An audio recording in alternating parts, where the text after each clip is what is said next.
So in this video, we'll continue looking at the sessions of the Lok Sabha.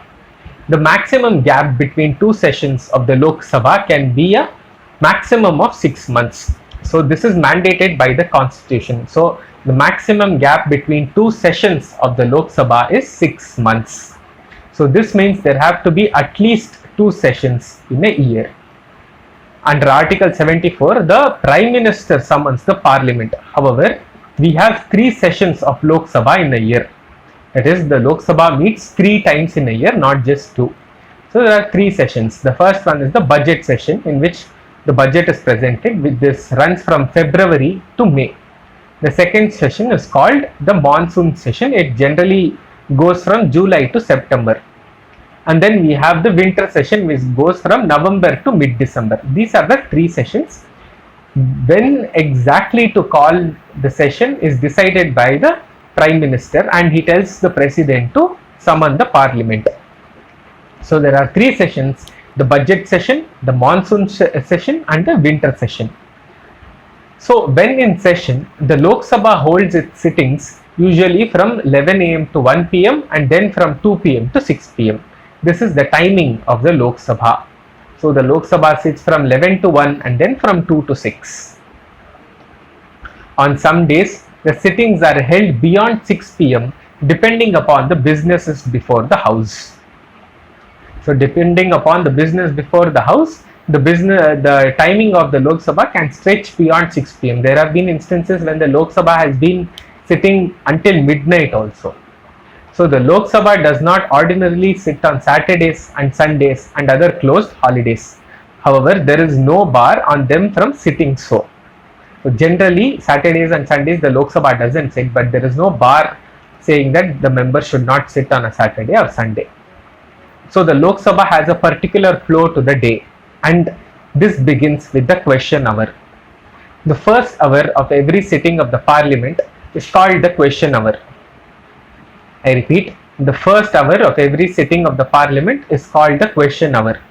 During the question hour, ordinary members of the Parliament have a right to ask the ministers questions on different aspects of administration and government policy in the national and international spheres. So the question hour is a very important concept. So the question hour is held at the first hour of every sitting of the Parliament. So every day from 11 o'clock to 12 o'clock, you have question hour. During the question hour, ordinary members of the Parliament have a right to ask the ministers questions on different aspects of administration and government policy in the national and international spheres. So if anybody from the opposition has any questions for the Council of Ministers, they can ask the questions during the question hour. Of course, they have to do it after giving a notice, either in so how they give it, we'll see it later on. So the concerned minister has to stand up and answer these questions. One might think how a minister can answer all the questions impromptu on the floor of the House without the relevant data. So this is the question that pops in. Let's say somebody just gets up and starts asking some questions to a minister. He cannot answer directly without any data. So there are three types of questions that we look at. The first one is called a starred question. The second one is called an unstarred question, and the third one is called a short notice question. So you have starred question, unstarred questions, and a short notice question. So what is a starred question?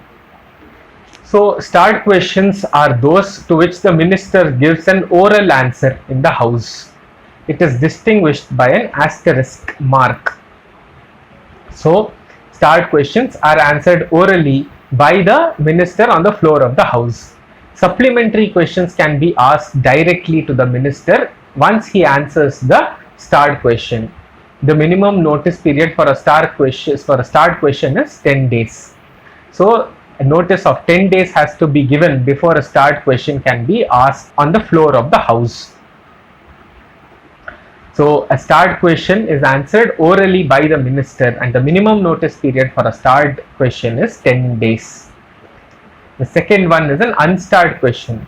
To these questions, the minister has to give an answer in writing.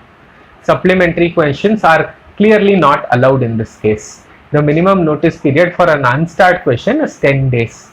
So if you want a written answer by the minister, Then you can give a unstart question.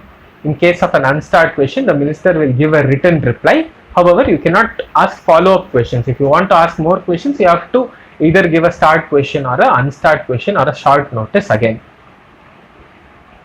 So for start and unstart questions, once a notice is given, it has to be admitted by the speaker. Once admitted by the speaker, they are listed and allotted to the respective ministries to which the subject matter of the question pertains.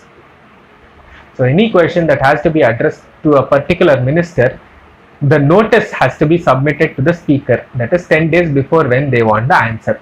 So the notice has to be submitted to the speaker. The speaker then has to admit the notice.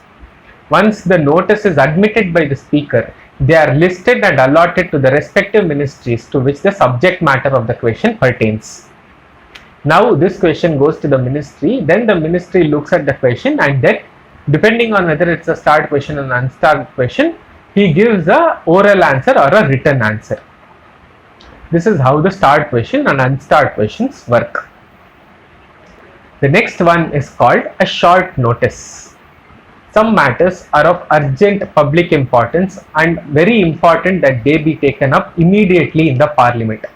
So they cannot wait for 10 days for an answer. So let's say there is a matter of urgent public importance. Then the speaker may choose to admit short notice questions. If the minister concerned is prepared to answer it, he may do so immediately after the question hour in the next hour, which is known as the 0 hour. So in case of short notice questions, only matters of very urgent public importance is considered. So even for a short notice, the speaker has to first admit short notice questions. Once the short notice question is admitted, then the minister can choose to answer it immediately after the question hour. The next hour after the question hour is called the 0 hour, and we will look at the 0 hour in the next video. This concludes this video where we have discussed about the question hour. Thank you.